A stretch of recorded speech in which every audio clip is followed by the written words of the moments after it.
All right, welcome to the show. I'm Jason Whitlock, and I'll tell you why Magic and LeBron should be worried about today's Kawhi Leonard trade. No, I'm Colin Cowherd, and I'll tell you why the Cowboys will regret not giving Dak Prescott more help this offseason. Speak for yourself now. It's going to be an hour of me being right today.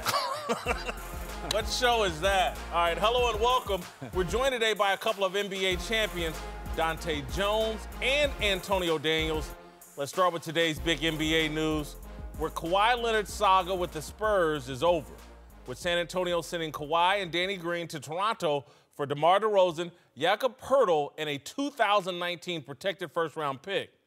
Kawhi's dissatisfaction with the team has been widely reported for months, and today Greg Popovich was asked if he had a fair chance to mend relationships with his superstar. Kawhi conducted himself wonderfully while he was here. You know, he helped us win a 5th championship. As I said, he was a hard worker all the time, and we wish him well. But at this point, you know, it's time to move on. When you think so much of Kawhi, as we all know that you did over the years, was it awkward to be in a position where you're trying to figure out how to get value for him and to be able to replace him in a way? Sure. You know, you have a relationship with individuals over a number of years, and you know, in a professional sense, that relationship stops.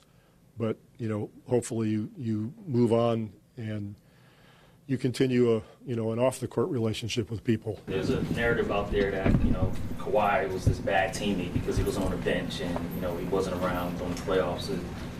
That's all ridiculous. Kawhi was a great teammate all the way through. He did his work. He was no problem for anybody, but, you know, talking heads out there have to have stories, and I get it. If I was a talking head, well, maybe I am.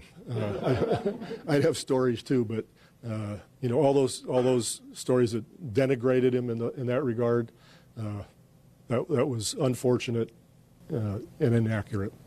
All right, Cowherd, did the Spurs get enough for Kawhi Leonard? You know, they got something. They got an all-star level player. Although he's not an all-star in the West, not a great analytics player, but just remember this. Toronto traded their best, most popular player.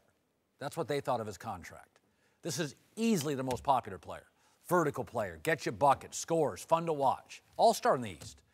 And the fans aren't happy, and they got rid of him. For a player, they're praying wants to stay there. I mean, San Antonio got a very talented guy that gets you 19, 20 a night. But Toronto let him go. That tells you something. DeMar DeRozan can get you more than that, and he has gotten teams more than that. I think this is a great deal for the Spurs, given the position they were in. I don't think we've seen the best of DeMar DeRozan. He's 28 years old. Dwayne Casey, nice coach, nice system, but it's not Greg Popovich's system. He's not Greg Popovich. Greg Popovich took a kid out of San Diego that most people didn't think much of and turned him into the 2nd or 3rd best player in the NBA, his system. I can't wait to see a 28-year-old DeMar DeRozan and what he can do with him. I think this is an ideal, given the circumstances, an ideal get for the San Antonio Spurs. Jason, you're absolutely correct in the fact that we haven't seen the best out of DeMar DeRozan yet. And I think any player that goes into Pop's system, they automatically get better. They learn how to play. Pop uses their abilities and enhances their abilities. They have a great player development staff, as you know.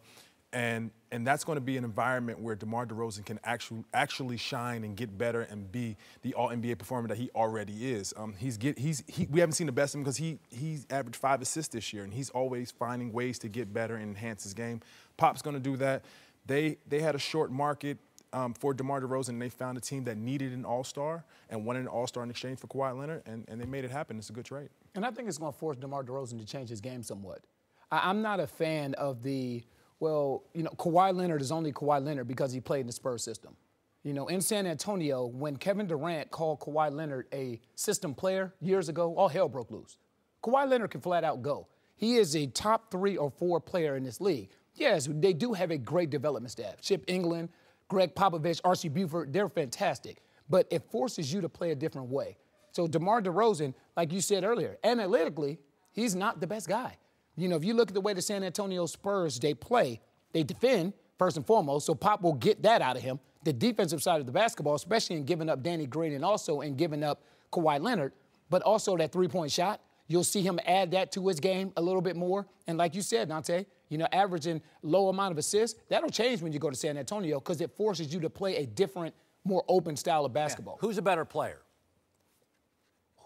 Kawhi Leonard, we think, is a better player. No, Kawhi Leonard's a better. Kawhi Leonard's a better player. Kawhi Leonard's a better player. For sure. So I got the better player in Toronto, and I got the better contract. You know how much I can get for Kawhi Leonard if I call the Clippers and Lakers and go, bid. They both want him.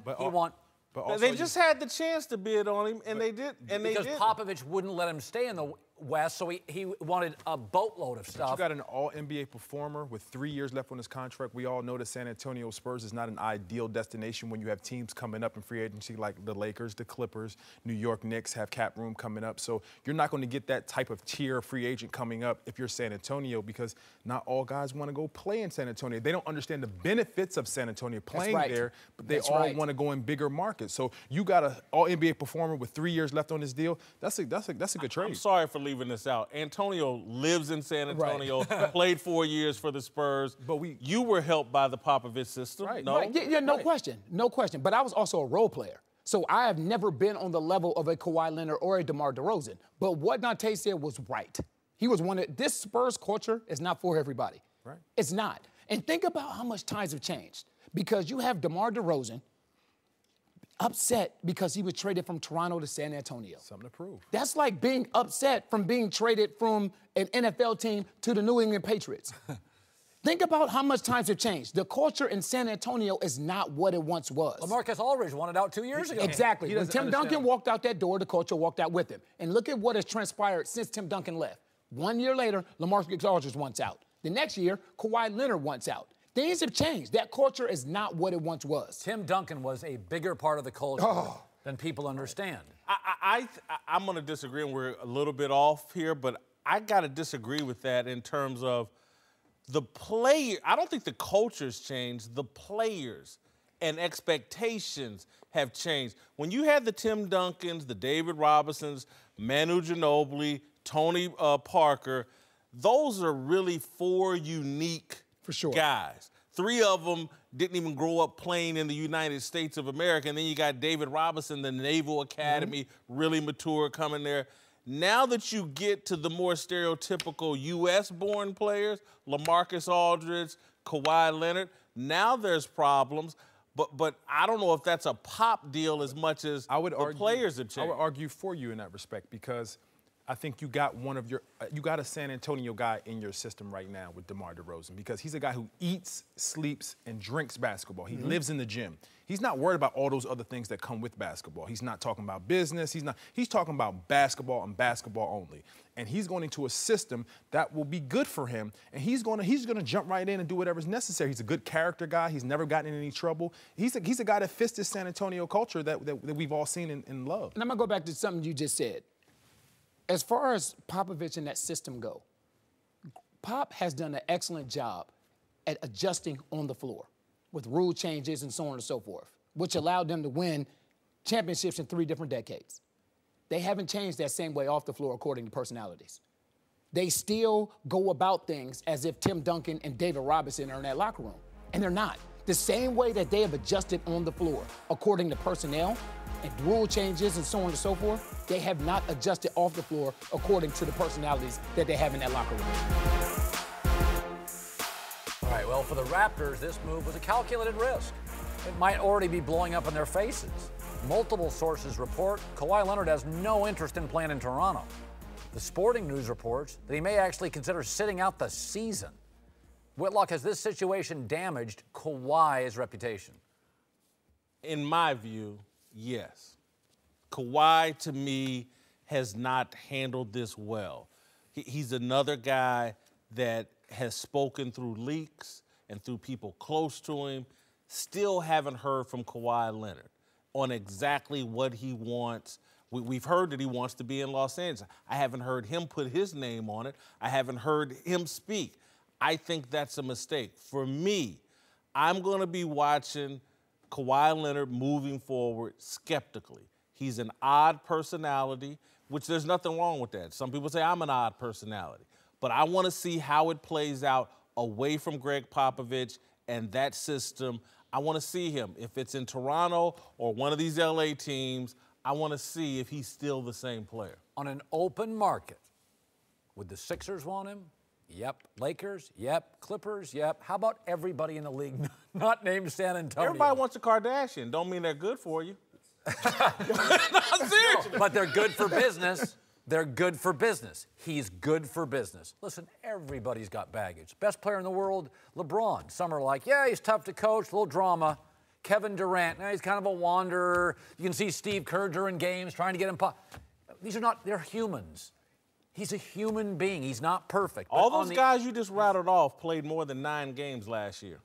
That's my. We saw what the way Kawhi handled his situation, I think, is ideal for the athlete right now, because we see teams that move you as soon as they give you money. They tell you you're the franchise head, in DeMar DeRozan's case, and they moved him. He's been great for Toronto. They moved him when it was best for them. So Kawhi had an injury. He took care of his injury. He didn't think he was ready to play. He's on the table for a supermax. He did not go to the media. He did not do anything detrimental to the Spurs organization. He spoke to Pop. He hasn't acted out. Him and Pop spoke highly of him in the media because you bought all that. I do buy it because he has nothing bad to say about it. He could have trashed him. So why is it that we don't buy it if it's something positive? But if it's something negative, we buy it. We buy it. No, I'm not saying that. I think Pop is mad because he didn't get his way. What he's saying is this is generational. That's what he's saying. This is generational. This is a different time.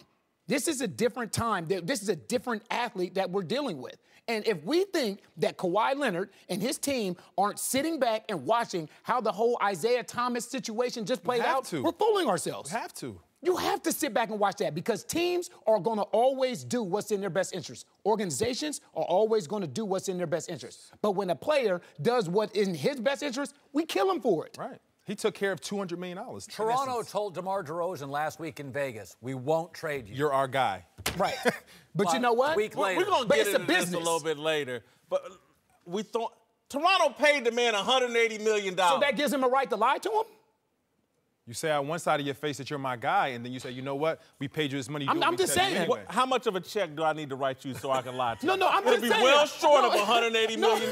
No, I can write you a check for $50 right now, and you'll go ahead and lie to me. I get it. But what we tell players when it happens to players is it's a business. You have to deal with it. It's a business when it happens to the player. It's an open market, so people were willing to pay him this $180 million. So let's not act like that just because I paid you this money that you owe me and you're in debt to me. No, other teams wanted to pay him. But hold on a second. Other people wanted to pay him. Now, I expect your honesty. I expect you to tell me the truth and what's going on. I expect you to say, yeah, you're on a trading block, or no, you're not on a trading block. But when you say you're not on a trading block and you're our guy and you trade me next week, there's too many examples of people of loyalty being displaced. Let me say this. NFL owners get crushed. Let me tell you something. What NFL owner, after LeBron, 7 years they couldn't get him a second player, he's a free agent, chooses Aqua Water, Pat Riley, D-Wade, and Bosch, and the owner shames him. You don't see NFL owners doing that. We think NBA owners are pro player. Really? Not at all. I've seen more NBA owners lie to players than I have NFL owners lie to players. That's just the business. We've known NBA to accept owners, the business. I would disagree with that. In that game, again, I can't remember.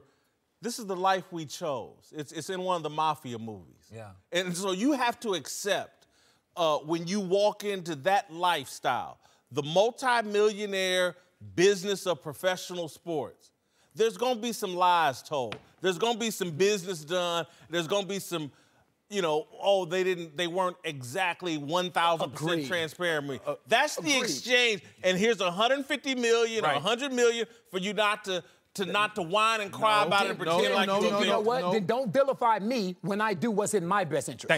Thank you. You pay me. I understand these ramifications that may happen, but when it's time for me to act in my best interest, don't vilify me for it. I have to take advantage of that. Can I throw something out there? Yeah. This is from Rick Bucher. We all know Rick. Covered the league for a long time. On Twitter today. First weekend of LV Summer League, I asked a rival GM about Kawhi going to stay in Toronto. No chance. He was in the All-Star game there. Never left his room. He hates the cold. All that says to me, he's a different dude. And he's odd. And that's why I'm a bit skeptical. This may all work out great for one of these LA franchises. But if it blows up in their face because this dude is a little different, he just sat out the majority of the season, and let's say he was protecting his health. But if he sits out again, even if he sits out, I don't see him as a sitting out just type to of person. force a trade. I don't see him as just to force a trade. See, there's two ways you can look at this. He sat out and didn't play because he didn't get what he wanted, or he sat out and he was possibly more hurt than what they said. Exactly. And they're all and as we know before, New topic. If he sits out any part of this season to force a trade, I don't think it would raise an. I don't think he's in that type of situation. He can't afford to do that. I think Toronto and him both know it's in his He best has to interest play. for him to play because I don't think he stays there long. And what team? At all. What team, if this year, if he was going to play next year, is going to pay him a max deal, much as he can possibly get playing 9 games in 2 years?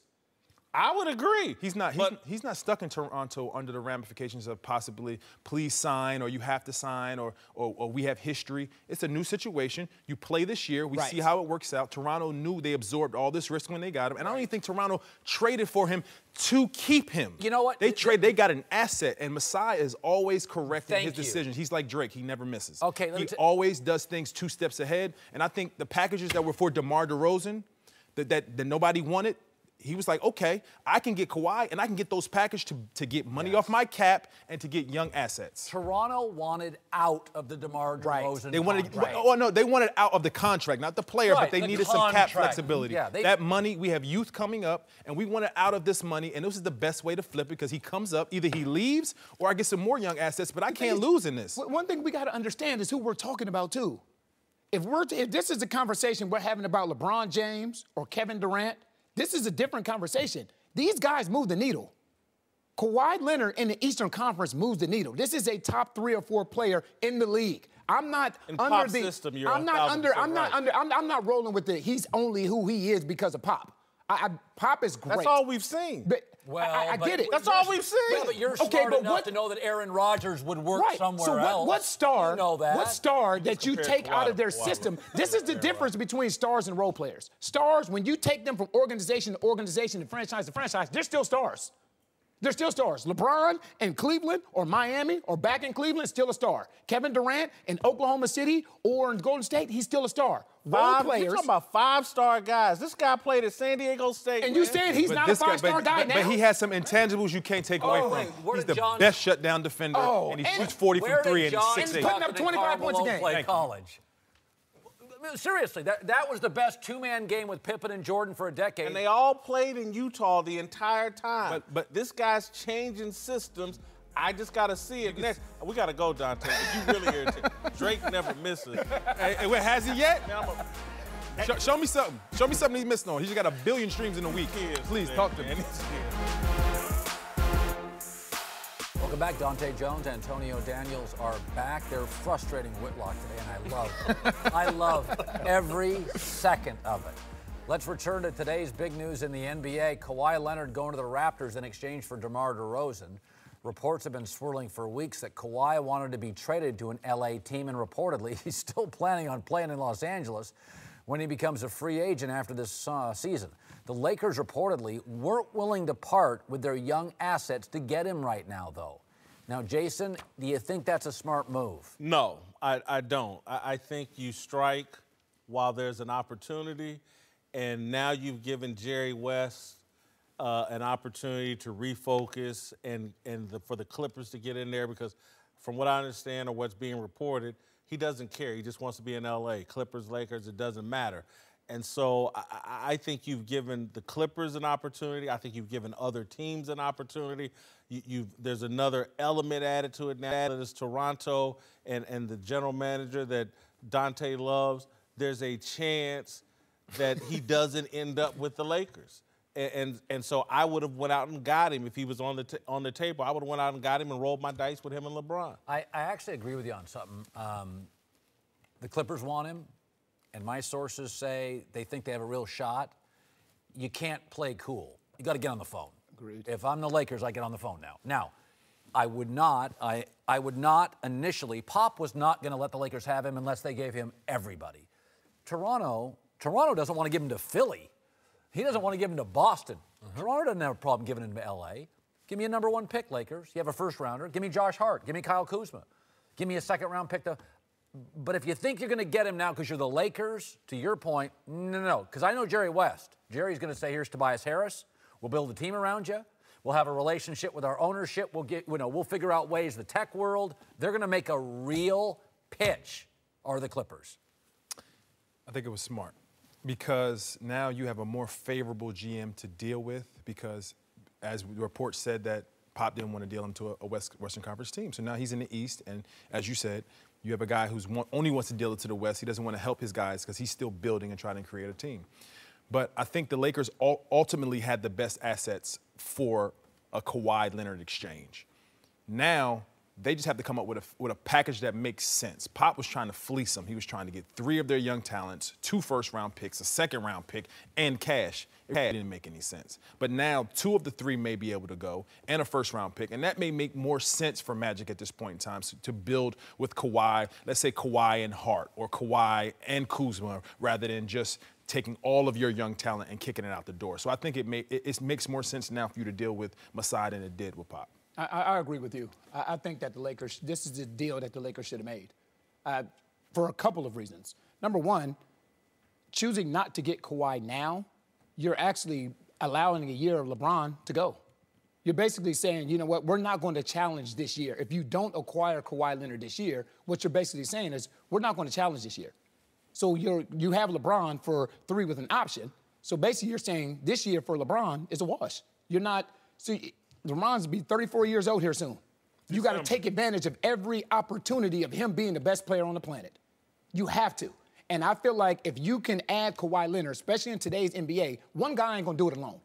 You cannot do it alone. With all these guys that are joining up and playing together and creating super teams, you need more than one star. Even if that one star is the best player on the planet, if you have an opportunity to acquire a Kawhi Leonard and put him alongside LeBron James, you do it. So I think it's smart because all these reports are saying that he doesn't care if he goes to the Clippers. I've heard that that's false. I've heard that he doesn't want to be the only show in town. He wants to consistently win. Kawhi wants to play winning basketball. And he knows if he goes to LA, it has to be next to LeBron James. He doesn't want to be with the other team rather than the team in LA. So I think he ultimately wants to be a Laker. And at this point in time, I think the Lakers have more leverage in this situation because there's not that many teams that are going to give up for a guy who knows his sights are in L.A. By the way, the shoe deal for Kawhi is a little bit of a bone of contention. Mm-hmm. Okay, you know how you get shoe deals? You're on TV in June. You play with LeBron, you're on TV in June. All your games are on TV during the course of the year, during the course of the So year. the Clippers games are not going to be on TV, unfortunately, like the Lakers games. Let's go to Golden State then. All right, welcome back. We're joined now by a couple of longtime NFL players, Mark Schlereth and TJ Houshmandzadeh. Well, let's get to the Rams in a moment, but let's start with the Cowboys, who have actually been pretty quiet this offseason. After losing Jason Witten to retirement and cutting Dez Bryant, the only big free agent addition they made was receiver Allen Hurns, prompting Yahoo Sports to say Jerry Jones isn't taking advantage of the tiny cap hit from Dak Prescott's rookie contract. Cowherd, did the Cowboys do enough this offseason? I don't think they did. I still think at wide receiver, cornerback, and safety, they're below average. Brandon Cooks was out there. Nice speed receiver, good character guy. New England liked him. Rams interviewed him. By the way, Rams interviewed Odell Beckham and Brandon Cooks, and they like Brandon Cooks. I thought they could have gone after him. There were cornerbacks on the market. Listen, man, Russell Wilson comes into the league. You're paying him $500 grand. That allowed the Seahawks to overspend for Percy Harvin, who almost never played, and Cliff Averill, who's a good player, but they overpaid for him. Carson Wentz comes in. He's unbelievable, outperforms his contract. Alshon Jeffrey. You get these tiny little windows. Jared Goff and Gurley, between the two of them, are making like $12 million, and they're massively productive. I think Dallas has wasted an opportunity here. I think what we're watching is Jerry Jones for the last 2 years has been very passionate and focused on the overall health of the National Football League. I think Jerry was most concerned about the national anthem issue and just making sure the NFL was in a good place. I think he's taken his eye off the Cowboys a little bit because you can't do all things. And so, yeah, I think they're potentially missing a window. When you have a good young quarterback, you should be taking advantage of his contract and making sure he's playing with a boatload of talent. They had nice pickup on Ezekiel Elliott, but they've needed to go out and find a number one receiver for a couple, 2 or 3 years, and haven't done it. Now Jason Witten retires. Again, to some degree, I'm sympathetic for Jerry because I don't blame him for his passion about the overall health of the NFL, but I think he's a bit distracted. Well, I would say this. When it comes to free agent and the free agent market, most guys who hit it are as flawed as drugstore diamonds. And so the issue that you get is, are you going to overpay in the free agent market to get a player that's either declining athletically, got a problem in the locker room, or has injury issues? And I think that's what you're looking at. I think what's going on right now is I think they've done this in the past. They've made enough mistakes. They've got $25.5 million in dead cap money on Tony Romo's contract. So they're in a position right now that they have got to rely on drafting players, developing players, and having those players contribute. And so this is past mistakes to me, and you're trying to rectify the past mistakes that you've made, and so that you can get. Now, are they going to miss the window on Dak? Yeah, probably.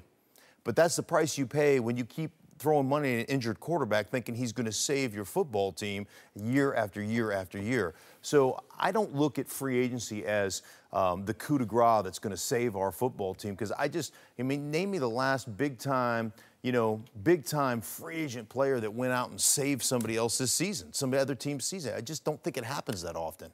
It's not about a free agent saving the season. Let's talk about the Rams really quick.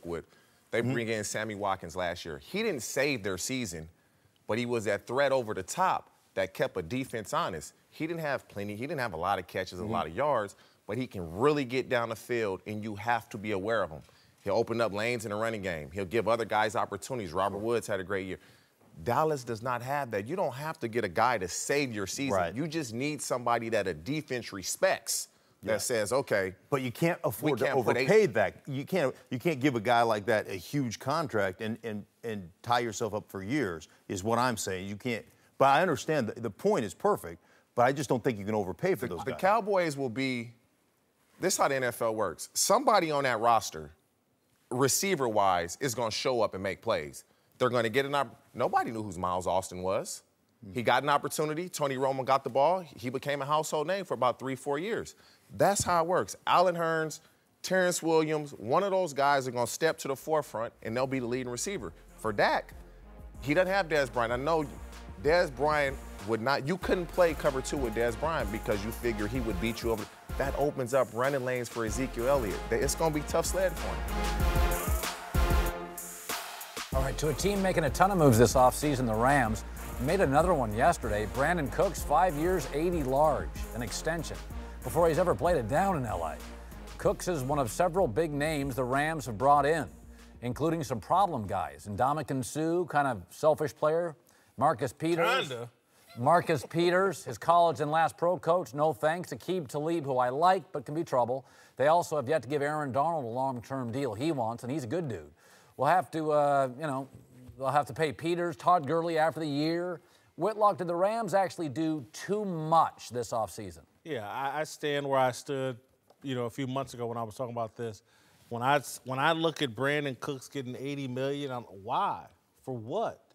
And I talked this summer a little bit with Les Snead, and who I respect a lot and think is a great guy.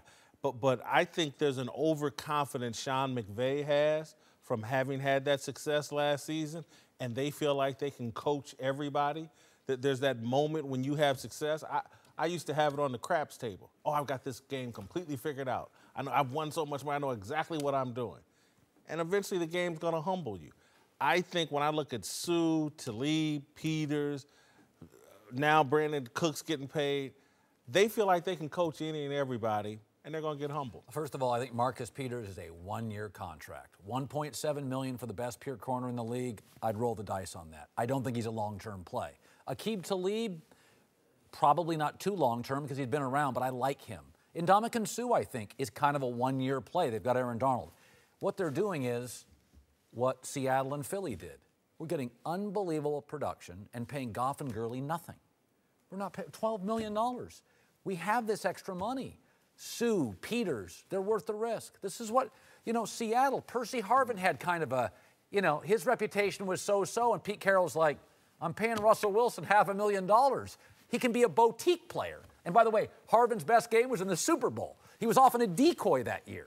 So I think the Rams are doing what smart teams do and what I wish Dallas would do. They're not keeping Marcus Peters for 10 years. They got to pay him if they do. See how it goes this year. Well, I think there's a couple things here that are interesting to me. One, Wade Phillips coaches that defense. Now, I was around Wade Phillips in Denver for a couple of years, watching him coach Aqib Talib and the rest of those defensive players. This is a guy that has been in the league longer than Sean McVay has been alive. He's been coaching in the league longer than Sean McVay has been alive. He has got this avuncular nature. The players love him. He's like their grandfather. And he gets the best out of those guys. And so I think you look at a situation where, like, yeah, but under our, and all coaches are like this, but like under our expert tutelage, we're going to be okay because of Wade Phillips. Well, Wade Phillips will get the best out of him. Here's my biggest concern. You put all these personalities together. If you don't take care of the people that have taken care of you, the people that you draft, right? Aaron Donald is the best football player in the National Football League, bar none. The guy is an absolute freak show.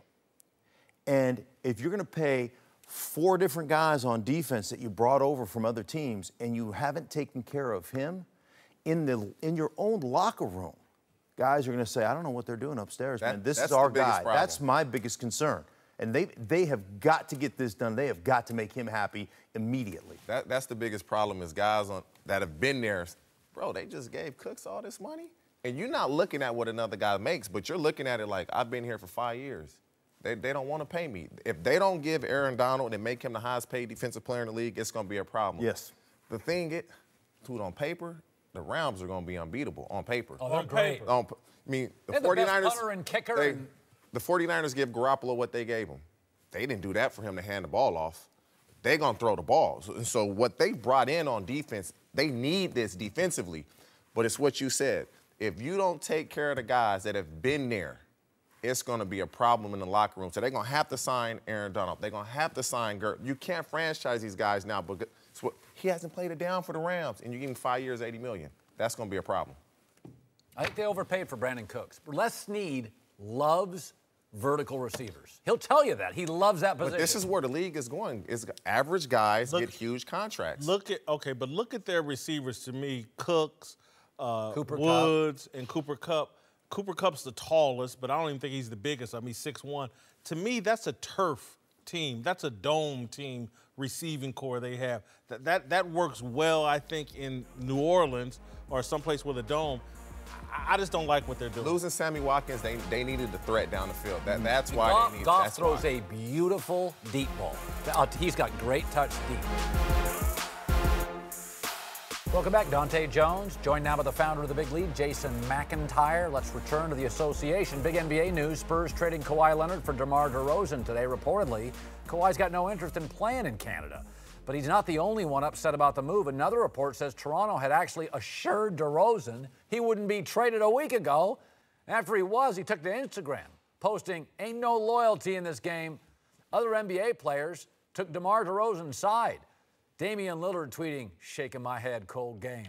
Lou Williams adding, "I'm hurt, bro, I'm hurt. My dog gave that city and organization his heart and soul, loyal to the soil, and got stabbed in the back." I love that. That's a good one. Loyal to the soil. I got to steal that one. Whitlock, these NBA stars being too sensitive. No, I don't blame the NBA stars for thinking they're victims. I blame those of us in the media that sell that they're somehow victims.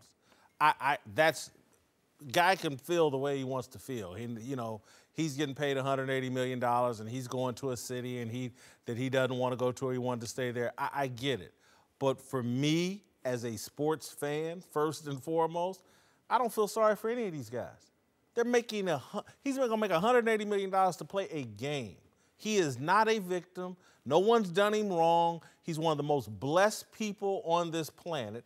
And to me, that's what we should be reminding him of. You're one of the most blessed people on this planet. You hit the genetics lottery, and now you've hit the financial lottery, and I'm supposed to feel sorry for you because you got to go play a game in San Antonio? Money doesn't make you less human. money makes you a public figure, and he feels embarrassed publicly. Oh, he embarrassed. He literally was the most loved player. All the reports in Canada, you're our guy, hour later traded. So painful. I'm not saying Let me tell you what was painful. Honestly, it's like sometimes we get up here in our little 1% world and lose track of reality. My mother was a factory worker in Indianapolis, Indiana, and their plant shut down, and she got transferred to Kansas City for $32,000 a year. That's a victim. These guys, give me a break. If your mom had a great mid-range jumper and got traded from a city she loved, and it was in all the newspapers, she would also be hurt. For 180, no, she wouldn't. I wouldn't call my mother right now. $180 million, they can send her to Timbuktu right now. Come on. These are human beings. Yeah. Getting traded doesn't feel good no matter how much money you're making. It didn't dawn on me how that changes your perspective until you actually get traded, until how you feel like somebody lied to you. Until you get lied to in that capacity, no matter what his bank account or his checkbook looks like, he's still a human being. And he has Twitter and he uses it to vent his emotions like every other human being. So he was told that he wasn't going to be traded. He felt like he was lied to. He invested in the city. He lives in the city. His home is in the city. His kids go to school in the city. And then all of a sudden, I wake up and this lie has come to fruition. So it doesn't take his human side out of him saying, you know what, I feel betrayed. Okay, he'll move on tomorrow. He probably has somebody in his camp, his mother, his father.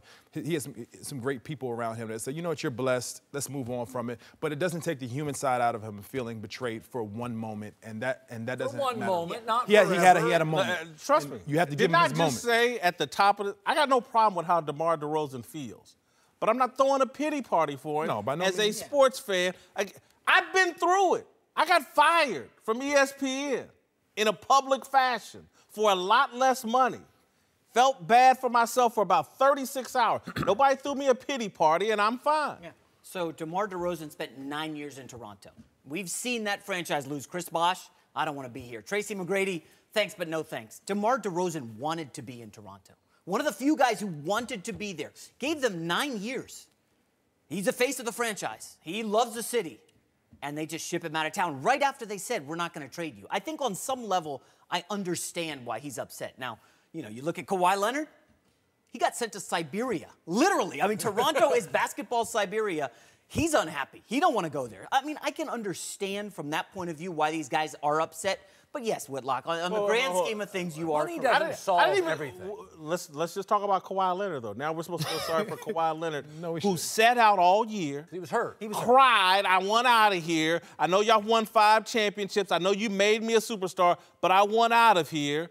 And now he gets sent out to Toronto. They didn't send him to Sacramento. They didn't send him to OKC. Toronto, despite all the jokes, and it's cold up there, that's a nice city. It's a great city. Lovely city. Let's not call that a cry. Let's call that I know my worth and I know what my abilities are and I know what I can control, what I can't.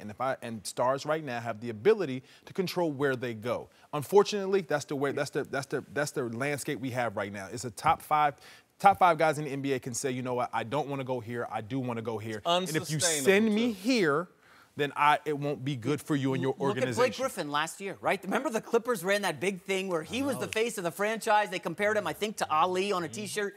And he was shipped to Detroit a few months later, okay? You think Blake Griffin is happy? They don't have private got a lot of planes money. in Detroit. Yes, they do. He can get back here to Los Angeles. Look, man, my point, this is not sustainable. Because, again, fans eventually are going to figure this out, that they're the ones getting screwed over here. And while we're all sitting around throwing pity parties for athletes and, oh, my God, they got treated terribly. I don't think it's the fans who are getting treated terribly by these athletes just jumping from team to team to team. The whole concept of how you build a team, how you support a player for an entire career, that's all being blown up because Kawhi Leonard wants to play in Los Angeles. And expense of the season. Let me ask you this. Are they bummed out in Oakland because they got Kevin Durant? Are they bummed out in L.A. because they got LeBron? For every loser in those trades, there's a winner. Right. And the win, And one day, you'll be the loser.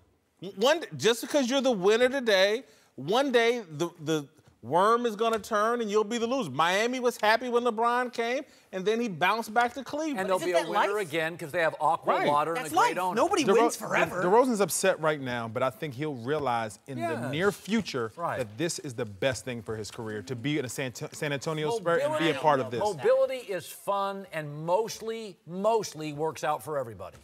In that league, when you sign up for professional sports, and I'll go back to Godfather 2 and the life you choose, there's some consequences. You don't get to have all the power and everything you want just because you hit the genetics lottery and you work hard as an athlete.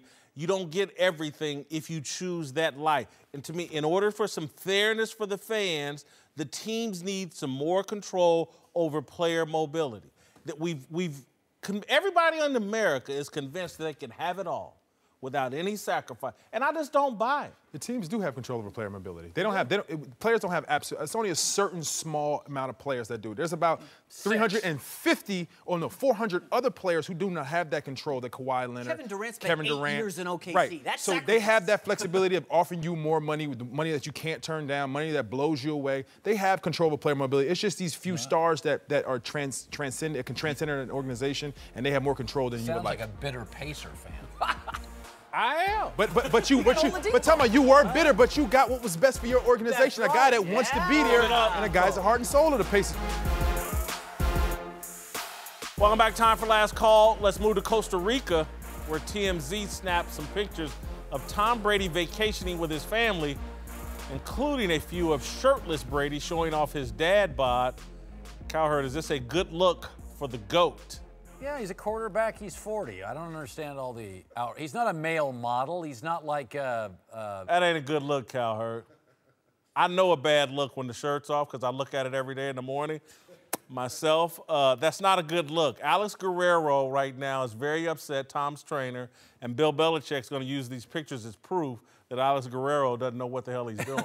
Come on. That ain't a good look, Cowherd. He's a quarterback. He's not a corner. There's some 40-year-old quarterback. My boy Jeff George is 50. He looks better with his shirt off, I think. I hope. Come on. You got to be That looks like me, Cowherd. Listen, if you end up kissing Giselle by tomorrow, that's not a bad look. Tom, I take it back. I don't look that good. Tom, don't listen to him. I don't look that good. You know what? I wish I looked that good with my Those shirt 5 rings. Yeah, those they look very really good. When he wears Giselle attached to him, that looked good too.